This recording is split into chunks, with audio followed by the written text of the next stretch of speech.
नमस्कार। आकाशवाणी चंडीगढ़ से प्रादेशिक समाचारों के साथ मैं रत्तिका। पहले इस बुलेटिन के मुख्य समाचार।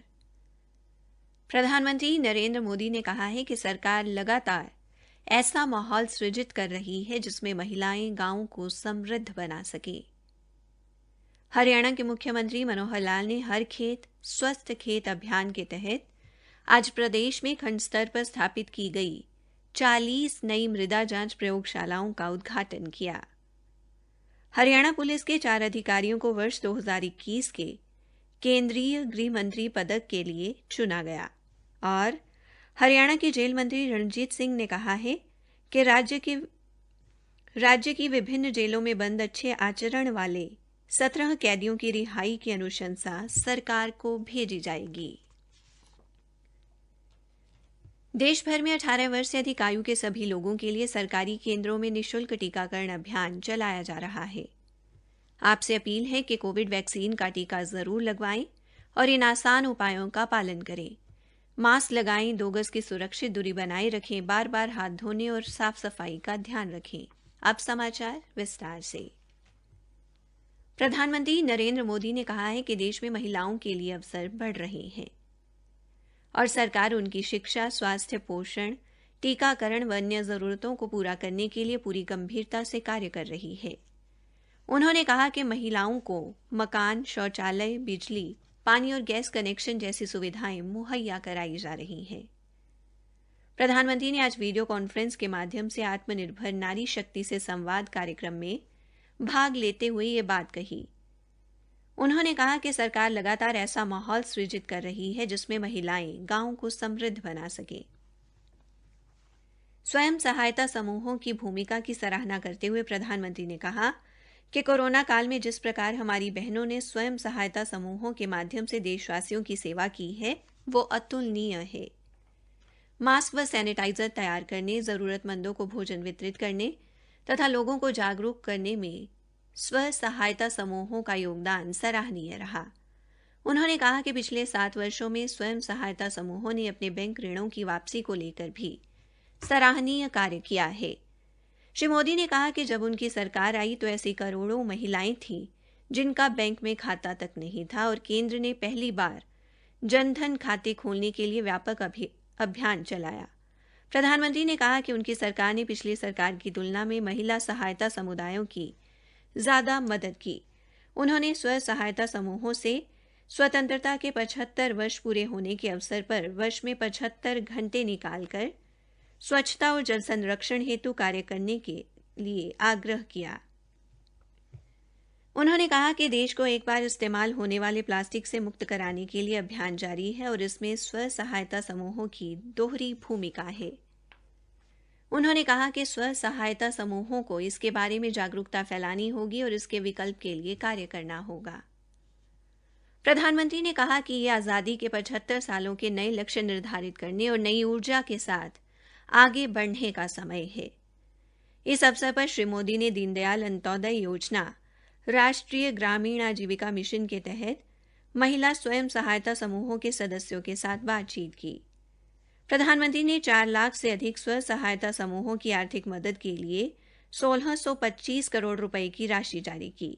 उन्होंने खाद्य प्रसंस्करण उद्योग मंत्रालय की सूक्ष्म खाद्य प्रसंस्करण इकाइयों को वित्तीय, तकनीकी और व्यावसायिक मदद प्रदान करने के लिए शुरू की गई PM formalisation of micro food processing enterprises योजना के तहत स्वयं सहायता समूहों के 7,500 सदस्यों के लिए 25 करोड़ रुपए की प्रारंभिक राशि और मिशन के तहत प्रोत्साहित किए जा रहे 75 किसान उत्पादक संगठनों के लिए 4 करोड़ 13 लाख रुपए की निधि भी जारी की। हरियाणा के मुख्यमंत्री मनोहर लाल ने हर खेत स्वस्थ खेत अभियान के तहत आज वीडियो कॉन्फ्रेंस के माध्यम से प्रदेश में खंड स्तर पर स्थापित की गई 40 नई मृदा जांच प्रयोगशालाओं का उद्घाटन किया।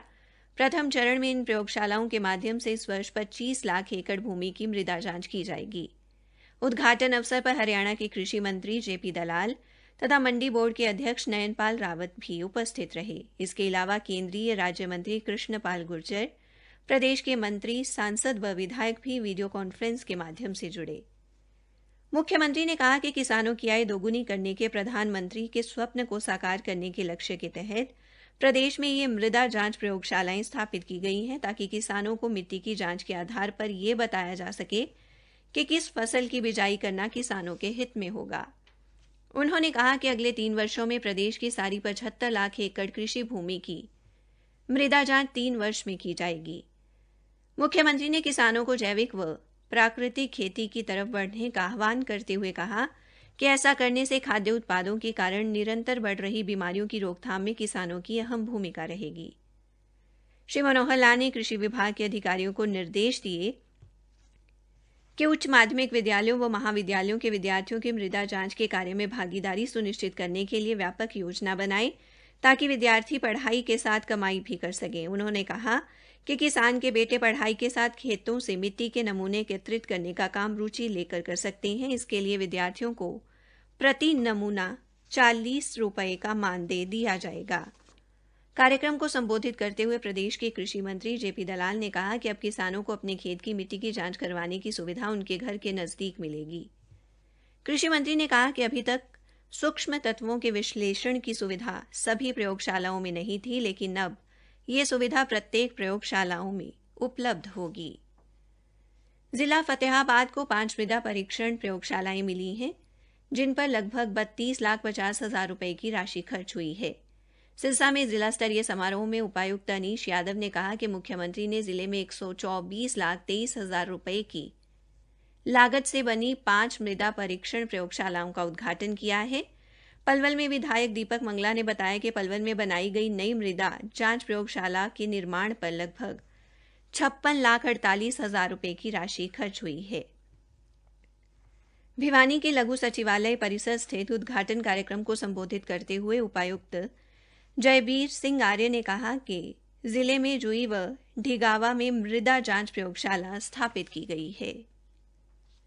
प्रादेशिक समाचार आकाशवाणी चंडीगढ़ से प्रसारित किए जा रहे हैं। हरियाणा पुलिस के 4 अधिकारियों को वर्ष 2021 के केंद्रीय गृह मंत्री पदक के लिए चुना गया है। सम्मानित होने वालों में 2 महिला पुलिस अधिकारी भी शामिल हैं। पुलिस प्रवक्ता ने बताया कि इस वर्ष इस प्रतिष्ठित पदक से सम्मानित होने वाले देश भर के 152 पुलिस कर्मियों में हरियाणा पुलिस के उप पुलिस अधीक्षक अमित दहिया, इंस्पेक्टर अमन कुमार, इंस्पेक्टर पूनम कुमारी और सब इंस्पेक्टर कमलेश का चयन हुआ है।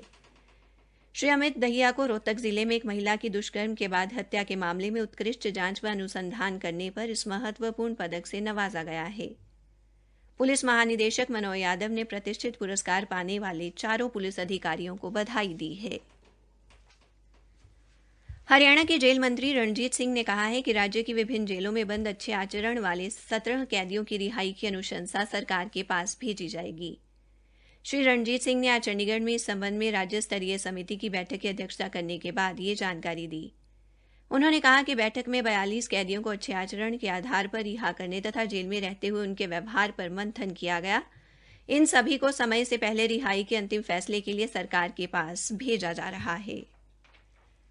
भारतीय जनता पार्टी द्वारा आज आज़ादी का अमृत महोत्सव के उपलक्ष्य में रोहतक शहर में तिरंगा सम्मान यात्रा निकाली गई।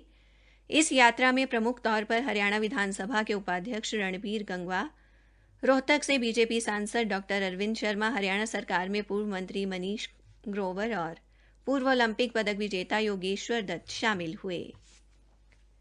पंचकूला के जिला पुस्तकालय में आज़ादी की 75वीं वर्षगांठ के उपलक्ष्य में आज़ादी का अमृत महोत्सव मनाया गया। हरियाणा उच्चतर शिक्षा विभाग के महानिदेशक तथा हरियाणा पुस्तकालयों के उपनिदेशक सीताराम शर्मा ने इस मौके पर कर्मचारियों के साथ पौधारोपण किया। सिरसा के चौधरी देवीलाल विश्वविद्यालय के स्वामी विवेकानंद पुस्तकालय में भी राष्ट्रीय पुस्तकालय दिवस मनाया गया। इसी के साथ प्रादेशिक समाचार समाप्त हुए।